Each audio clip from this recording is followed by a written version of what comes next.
What's going on, everyone? Today I am building a dip tube for my big giant beer brewing pot.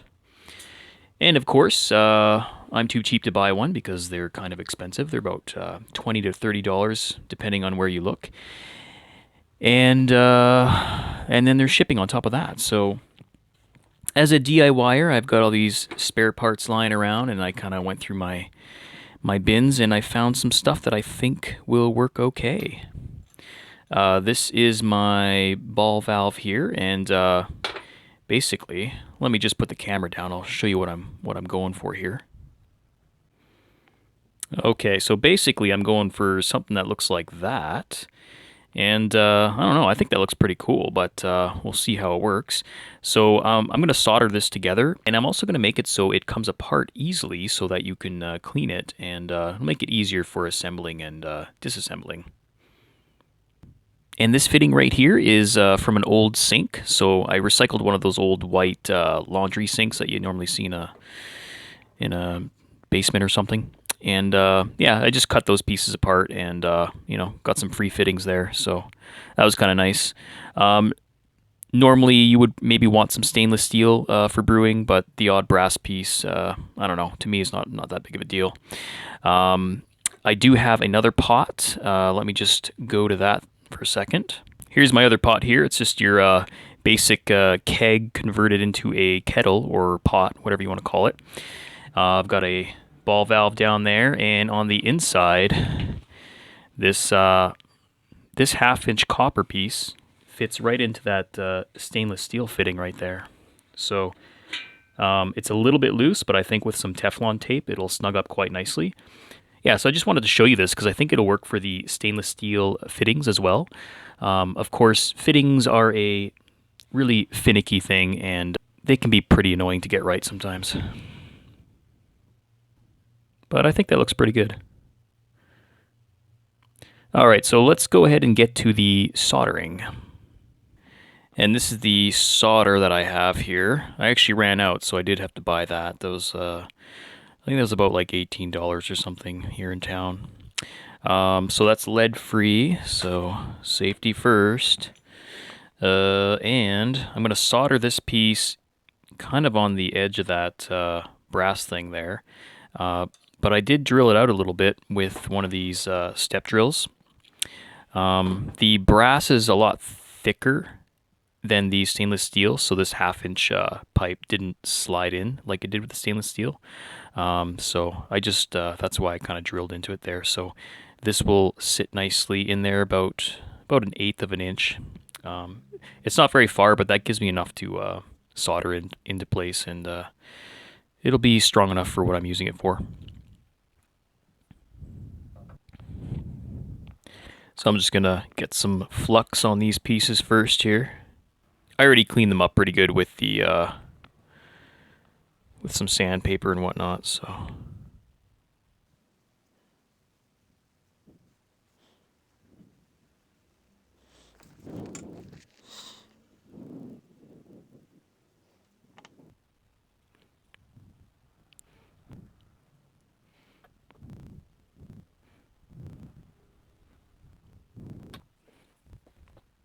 So I went ahead and opened the garage door there for ventilation.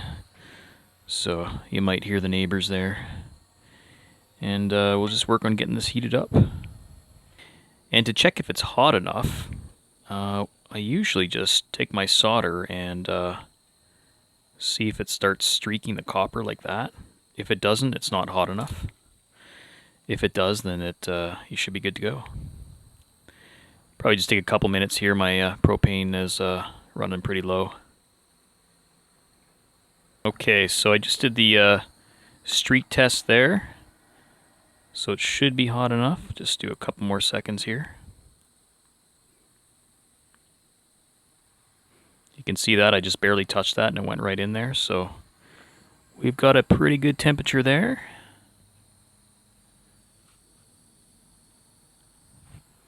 Nice.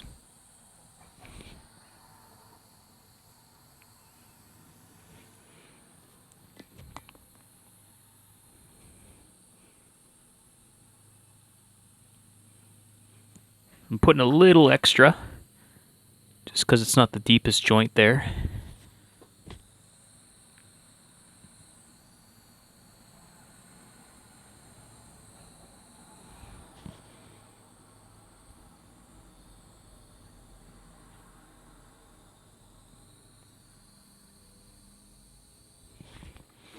All right, good to go. And there's our close-up there. That actually looks pretty good. I'm really happy with that. Zoom in there for you. Looks like we got some decent penetration there. All right, we'll do the other pieces now.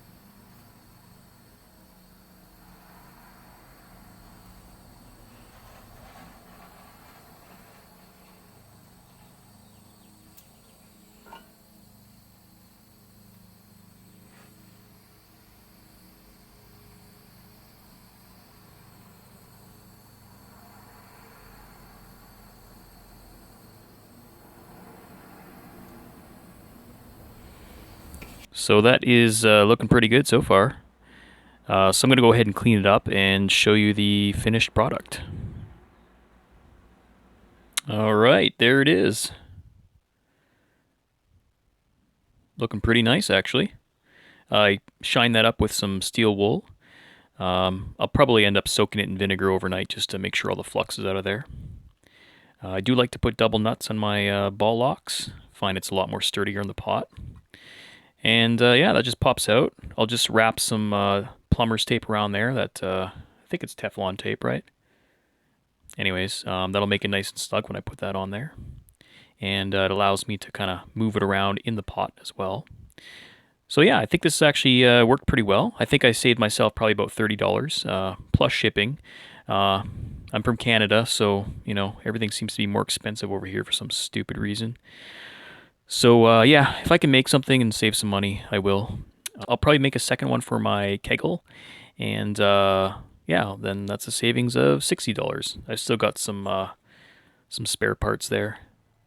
So obviously, if you got some spare parts lying around, it's worth it. If you got to go out and buy everything, it's probably not worth it. But I'd encourage you guys to get into the DIY scene and start collecting things. Be surprised what you can do with some recycled items. All right, thanks for watching, and if you haven't already, please subscribe and hit that like button. Thanks.